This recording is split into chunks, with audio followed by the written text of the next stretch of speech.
2013-14 കാലയളവിലൊക്കെ social media വിശേഷിച്ച് Facebook ഒക്കെ അധികം യൂസ് ചെയ്യുന്ന ആളുകൾക്ക് ഓർമ്മയുണ്ടാവും. അന്ന് ഈ ഉത്തർപ്രദേശിനെ കുറിച്ച് ധാരാളം വാർത്തകൾ വരാറുണ്ട്. ഉത്തർപ്രദേശിനെ നമ്മൾ മലയാളികൾ വളരെ പുച്ഛത്തോടെ നോക്കിയിരുന്ന ഒരു കാലഘട്ടമാണ്.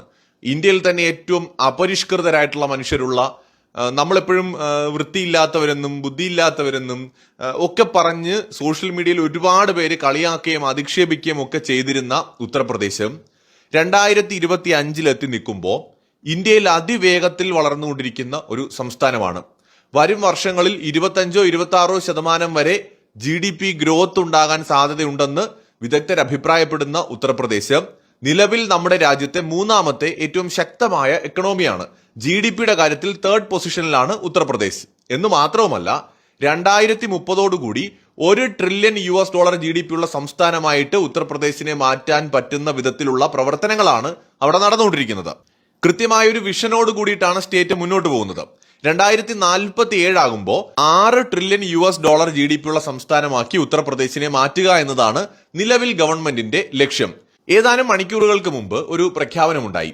ഈ തായ്വാൻ ആസ്ഥാനമായി പ്രവർത്തിക്കുന്ന Taiwan electrical and electronic manufacturers association ഉത്തർപ്രദേശിൽ ഒരു ടെക്നോളജി പാർക്ക് സ്ഥാപിക്കാൻ പോവാണ്. അതായത് ഉത്തർപ്രദേശിൽ ഉണ്ടാവുന്ന വളർച്ച കമ്പനിയെ അത്തരം ഒരു തീരുമാനത്തിലേക്ക് പ്രേരിപ്പിക്കുകയാണെന്നാണ് കമ്പനി പറയുന്നത്. ആപ്പിളിന്റെ അടക്കം ഘടകങ്ങൾ നിർമ്മിക്കുന്ന ഫോക്സ്കോൺ എന്ന് പറയുന്ന കമ്പനിയുടെ ചെയർമാനാണ് നിലവിൽ ടീമ എന്ന പേരിൽ അറിയപ്പെടുന്ന Taiwan electrical and electronic manufacturers അസോസിയേഷന്റെയും ഹെഡ് എന്ന് പറയുന്നത്.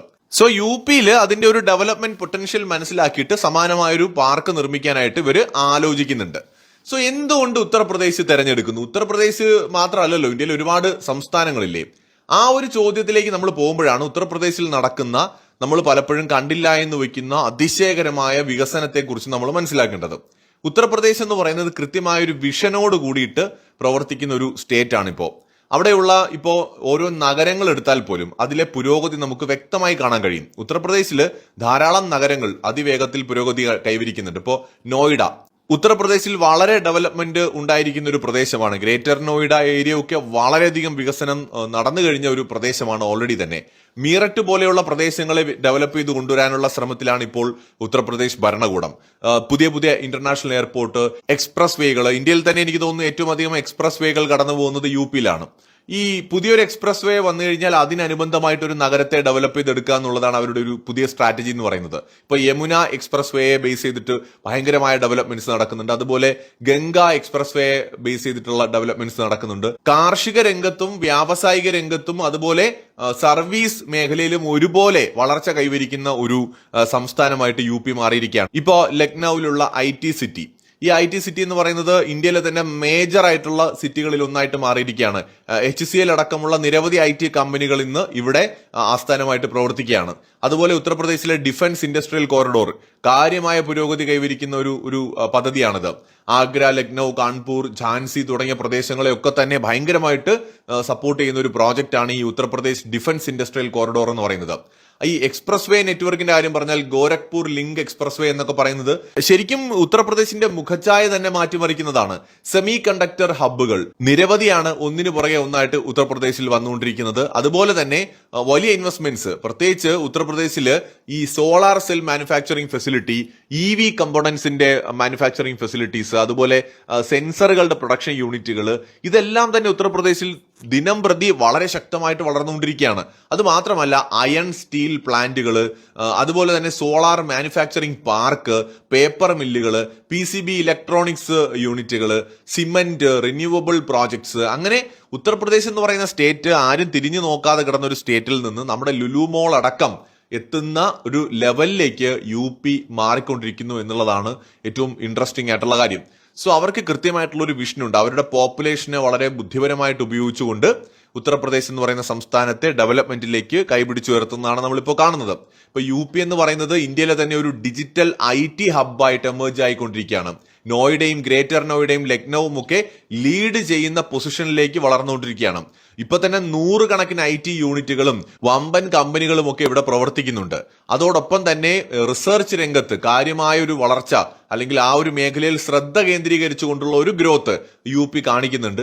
Electronics, textiles, automobiles, food processing, renewable energy തുടങ്ങിയ മേഖലകളിലൊക്കെ തന്നെ അസാധ്യമായ നേട്ടങ്ങളാണ് ഉത്തർപ്രദേശ് കൈവരിക്കുന്നത്.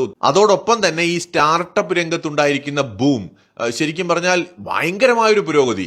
ഏകദേശം 18,000-ഓളം ആക്റ്റീവായിട്ടുള്ള സ്റ്റാർട്ടപ്പുകളാണ് സമീപകാലത്തായിട്ട് ഉത്തർപ്രദേശിൽ ഇപ്പോൾ സ്ഥാപിതമായിട്ടുള്ളത്. AI, agriculture tech, fintech, drone ടെക്നോളജിയിൽ അങ്ങനെ വിവിധ മേഖലകളിൽ വൻ ഇൻവെസ്റ്റ്മെന്റ്സ് ആണ് ഈ സ്റ്റാർട്ടപ്സ് ഒക്കെ തന്നെ ഇപ്പോൾ നടത്തിക്കൊണ്ടിരിക്കുന്നത്.